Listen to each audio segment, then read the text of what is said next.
सूरज खुशबू के साथ उस मासूम बच्ची को सुरक्षित तरीके से घर ले आता है और यह देखकर खुशबू की आंखों में राहत के आंसू आ जाते हैं।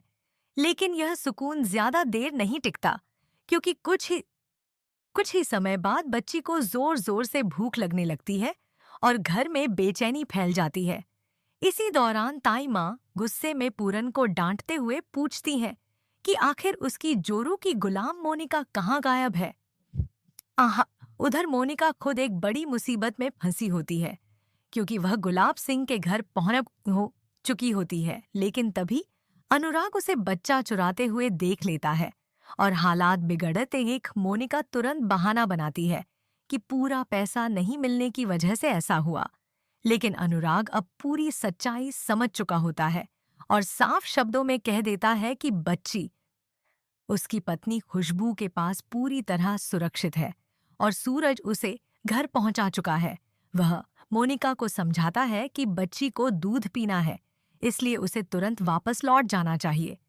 इसी दौरान फोन पर अनुराग और खुशबू की बातचीत चल ही रही होती है कि पीछे से गुलाब सिंह और बिंदिया वहां आ जाते हैं और लगभग सारी बात सुन ही लेते हैं। लेकिन अनुराग अपनी समझदारी दिखाते हुए तुरंत हालात संभाल लेता है और कहता है कि उसी ने मोनिका को बुलाया था, क्योंकि बच्चा बहुत रो रहा था और ठीक से खा नहीं रहा था। उसे लगा कि मोनिका कुछ मदद कर सकती है, क्योंकि उसका भी बच्चा हुआ है। यही बात मोनिका की जान बचा लेती है और वह तुरंत वहां से निकलकर घर पहुंच जाती है। घर आते ही मोनिका और पूरन सूरज के सामने हाथ जोड़कर उसका धन्यवाद करते हैं और कहते हैं कि अगर सूरज समय पर नहीं आता तो वे जिंदगी भर अपनी गुड़िया को खो देने के पाप में जीते रहते। वे यह भी वादा करते हैं कि अब वे कभी बच्चों में भेदभाव नहीं करेंगे। सूरज यह सब देखकर साफ समझ जाता है कि अब तक वे सिर्फ लड़की होने की वजह से ही अपनी बच्ची की परवाह नहीं कर रहे थे। इस बार मोनिका को भी अपनी गलती का एहसास हो चुका होता है।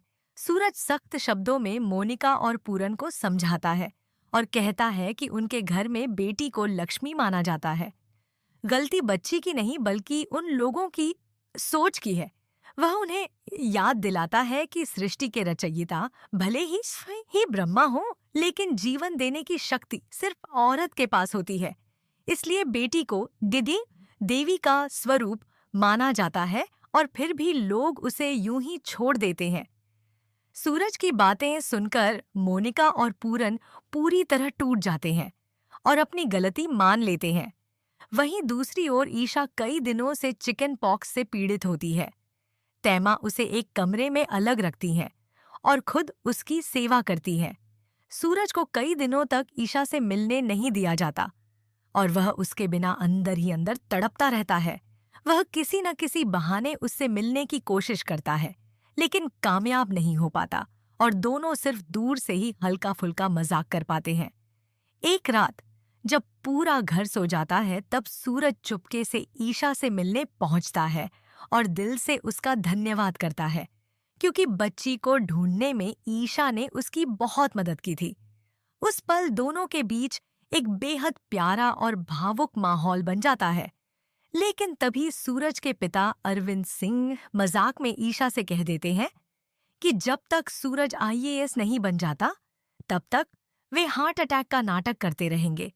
दुर्भाग्य से सूरज यह बात छिपकर सुन लेता है और उसके मन में गुस्सा और धोखे का ज्वालामुखी फूट पड़ता है। वह तुरंत ईशा से झगड़ा करने लगता है और उससे पूछता है कि उसने इतने दिनों तक यह बात उससे क्यों छुपाई। गुस्से में वह ईशा को ऐसी कड़वी बातें कह देता है जो उसके दिल को अ, चीर देती है। इस मानसिक तनाव का असर ईशा की सेहत पर पड़ता है। उसका चिकन पॉक्स और बढ़ जाता है और वह बेहोश हो जाती है। ईशा को इस हालत में देखकर सूरज पूरी तरह टूट जाता है और उसे पहली बार एहसास होता है कि वह ईशा से कितना गहरा प्यार करता है और अपने गुस्से में उसने कितनी बड़ी गलती कर दी है। यहीं से पति ब्रह्मचारी की कहानी एक और भावनात्मक मोड़ ले लेती है, जहां प्यार, पछतावा और रिश्तों की परीक्षा शुरू होने वाली है। ईशा के बेहोश होते ही पूरे घर में अफरा तफरी मच जाती है। तैमा सबसे पहले कमरे में पहुंचती है और ईशा की हालत देखकर घबरा जाती है। तुरंत डॉक्टर को बुलाया जाता है और सभी को पता चलता है कि मानसिक तनाव और डर की वजह से उसकी तबीयत अचानक बिगड़ गई है। सूरज बाहर खड़ा यह सब देख रहा होता है और हर पल उसे अपने शब्द याद आ रहे होते हैं जो उसने गुस्से में कह दिए थे। डॉक्टर जब उसे बताते हैं कि ईशा को पूरी तरह आराम और शांति की जरूरत है, वरना हालात और गंभीर हो सकते हैं, तब सूरज का दिल बैठ जाता है और वह खुद को बार बार कोसने लगता है। उसे एहसास होता है कि उसने बिना सच्चाई जाने ईशा पर शक किया और अपने पिता के मजाक को साजिश समझकर उस इंसान को चोट पहुंचा दी जिसने हर मुश्किल में उसका साथ दे दिया। सूरज पहली बार यह स्वीकार करता है कि उसका गुस्सा और अहंकार ही उसकी सबसे बड़ी कमजोरी है। उधर अरविंद सिंह भी खुद को दोषी मानने लगते हैं क्योंकि उनका हल्का फुल्का मजाक इतना बड़ा तूफान बन जाएगा। उन्होंने कभी सोचा भी नहीं था। वह ईशा के पास बैठकर माफी मांगते हैं और मन ही मन तय करते हैं कि अब सूरज पर किसी तरह का दबाव नहीं डालेंगे। इधर मोनिका और पूरन भी यह सब देखकर चुपचाप शर्मिंदा खड़े रहते हैं क्योंकि अगर बच्ची वाला मामला इतना नहीं बिगड़ा होता तो शायद घर का माहौल इतना तनावपूर्ण नहीं होता। धीरे धीरे ईशा को होश आता है लेकिन वह आंखें खोलते ही सूरज की तरफ नहीं देखती। उसकी खामोशी सूरज के लिए सबसे बड़ी सजा बन जाती है। वह उसके पास बैठकर हाथ पकड़ने की कोशिश करता है लेकिन फिर खुद ही रुक जाता है क्योंकि अब उसे एहसास हो चुका होता है कि हर बार प्यार जताने का हक सिर्फ मांगने से नहीं मिलता, बल्कि भरोसा तोड़ने के बाद उसे दोबारा कमाना पड़ता है। ईशा की आंखों से बहते आंसू बिना कुछ कहे ही सब कुछ बयान कर देते हैं और सूरज पहली बार समझता है कि किसी अपने को शब्दों से चोट पहुंचाना तलवार से वार करने से भी ज्यादा खतरनाक होता है। इसी चुप्पी और पछतावे के बीच कहानी आगे बढ़ती है और साफ हो जाता है कि आने वाले दिनों में रिश्ते सिर्फ प्यार से नहीं बल्कि सब्र, समझ और सच्चाई से परखे जाएंगे, क्योंकि अब सवाल सिर्फ ईशा की सेहत का नहीं बल्कि सूरज के बदले हुए व्यवहार का भी है। और यहीं से पति ब्रह्मचारी में एक ऐसा नया अध्याय शुरू होता है जहां हर किरदार को अपनी गलती, अपनी सोच और अपने रिश्तों का आईना देखने के लिए मजबूर होना पड़ेगा। ईशा की तबीयत स्थिर होने के बाद भी घर का माहौल पहले जैसा नहीं रह जाता क्योंकि उसकी खामोशी अब सब पर भारी पड़ने लगती है। वह कम बोलती है, किसी से नजरें नहीं मिलाती और हर वक्त अपने भीतर ही सिमटी रहती है। सूरज उसकी इस चुप्पी को देखकर अंदर से टूटता चला जाता है और उसे हर पल यही डर सताने लगता है कि कहीं वह ईशा को हमेशा के लिए न खो दे। वह छोटे छोटे तरीकों से ईशा का ख्याल रखने की कोशिश करता है। कभी दवा समय पर लाकर देता है तो कभी कमरे के बाहर खड़ा रहकर बस उसकी एक झलक पाने की कोशिश करता है, लेकिन ईशा के चेहरे पर न मुस्कान लौटती है और न ही पुराने अपनापन की कोई झलक दिखती है। अरविंद सिंह भी अब सूरज को समझाने लगते हैं कि गुस्सा इंसान से सब कुछ छीन सकता है और उन्होंने जो मजाक किया था वह उनकी जिंदगी की सबसे बड़ी भूल बन गया है। वहीं तैमा ईशा को हिम्मत देती है और उसे यह एहसास दिलाती है कि अपनी तकलीफ को दबाना समाधान नहीं होता। धीरे धीरे ईशा के मन में यह सवाल उठने लगता है कि क्या हर बार हालात बिगड़ने के बाद माफी मांग लेना काफी होता है या फिर रिश्तों में सम्मान भी उतना ही जरूरी है जितना प्यार। दूसरी ओर सूरज खुद से एक बड़ा वादा करता है कि अब वह सिर्फ बोलकर नहीं बल्कि अपने कर्मों से साबित करेगा कि ईशा उसकी जिंदगी में कितनी अहमियत रखती है। वह यह भी समझने लगता है कि उसके गुस्से की जड़ उसके भीतर छुपा डर और दबाव है जिसे वह अब तक पहचान नहीं पाया था। इसी बीच मोनिका और पूरन बच्ची की जिम्मेदारी पूरी तरह संभालने लगते हैं और घर में बेटी को लेकर बदली हुई सोच साफ नजर आने लगती है। यह सब देखकर ईशा के दिल में भी थोड़ी तसल्ली होती है कि कम से कम उसकी वजह से किसी मासूम की जिंदगी बेहतर हो रही है। लेकिन अपने रिश्ते को लेकर उसका दिल अभी भी उलझा हुआ है। कहानी अब उस मोड़ पर आ जाती है जहां ईशा को तय करना है कि वह सिर्फ हालात के सुधरने पर भरोसा करेगी या सूरज के बदले हुए व्यवहार को वक्त देकर परखेगी। और सूरज को यह साबित करना होगा कि उसका पछतावा अस्थायी नहीं बल्कि स्थायी बदलाव की शुरुआत है। क्योंकि अब आगे के एपिसोड्स में पति ब्रह्मचारी में दर्शक देखेंगे कि क्या यह रिश्ता फिर से मजबूत बन पाएगा या फिर बीते शब्दों की चोट इतनी गहरी है कि उसे भरने में बहुत लंबा वक्त लगने वाला है। धीरे धीरे ईशा की तबीयत में सुधार तो होने लगता है, लेकिन उसके दिल पर लगे घाव अब भी ताजा रहते हैं।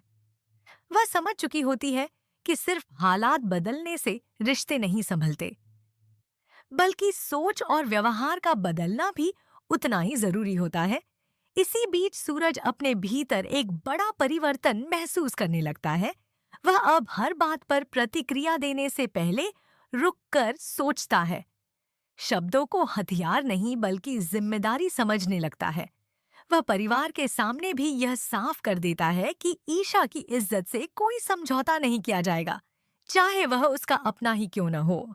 सूरज का यह बदला हुआ रुख घर के माहौल को हिला देता है, क्योंकि पहली बार वह सिर्फ बेटा नहीं बल्कि पति बनकर खड़ा होता है। वहीं ईशा भी यह सब देखती है, लेकिन जल्दबाजी में कोई फैसला नहीं लेती। वह सूरज को समय देती है, पर साथ ही अपने लिए सीमाएं तय कर लेती है। वह साफ शब्दों में कह देती है कि अगर फिर से उसे अपमानित किया गया या सच्चाई उससे छुपाई गई तो वह चुप नहीं बैठेगी। यह चेतावनी सूरज के दिल में उतर जाती है और वह समझ जाता है कि यह आखिरी मौका है। इधर अरविंद सिंह भी अपनी गलती स्वीकार कर लेते हैं और सबके सामने कहते हैं कि उन्होंने बेटे के भविष्य को लेकर गलत रास्ता चुना। हाँ, उनका यह कबूलनामा ईशा के दिल में थोड़ी नरमी लाता है, लेकिन भरोसा अभी पूरी तरह लौटा नहीं होता। कहानी तब और दिलचस्प हो जाती है जब ईशा अपने भविष्य को लेकर एक नया फैसला लेने के संकेत देती है। वह खुद को सिर्फ किसी की पत्नी या बहू तक सीमित नहीं रखना चाहती।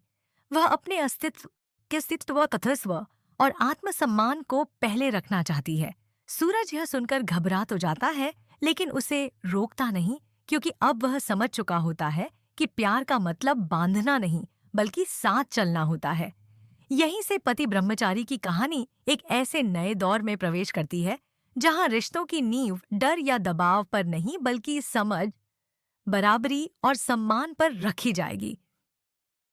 और आने वाले एपिसोड्स में यह तय होगा कि क्या सूरज का यह बदला हुआ रूप ईशा के दिल की दूरियों को पाट पाएगा या फिर यह खामोशियां उधामोक्योशी किसी बड़े फैसले की आहट बनकर हमेशा के लिए दोनों की राहें अलग कर देंगी।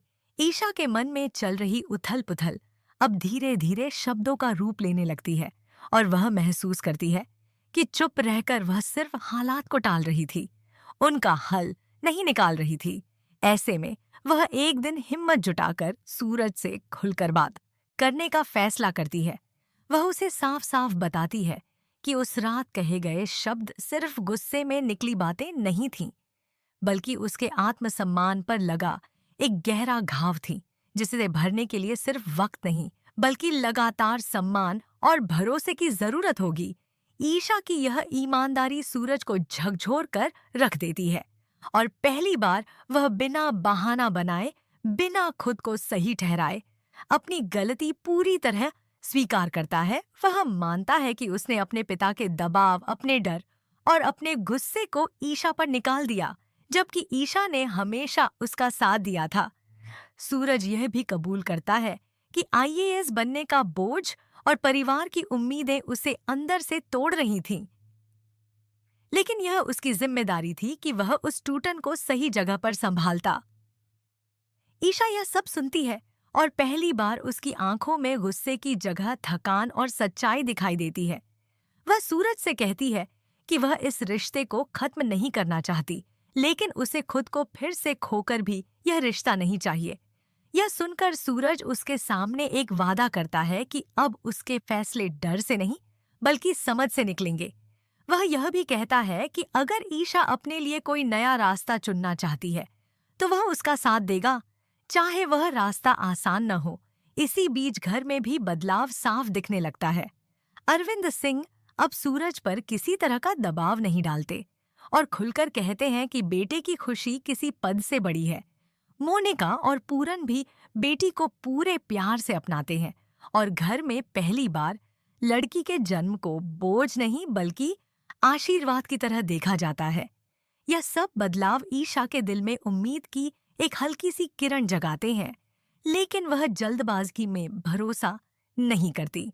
वह तय करती है कि अब वह सूरज के बदले हुए व्यवहार को वक्त देगी, पर अपनी शर्तों पर।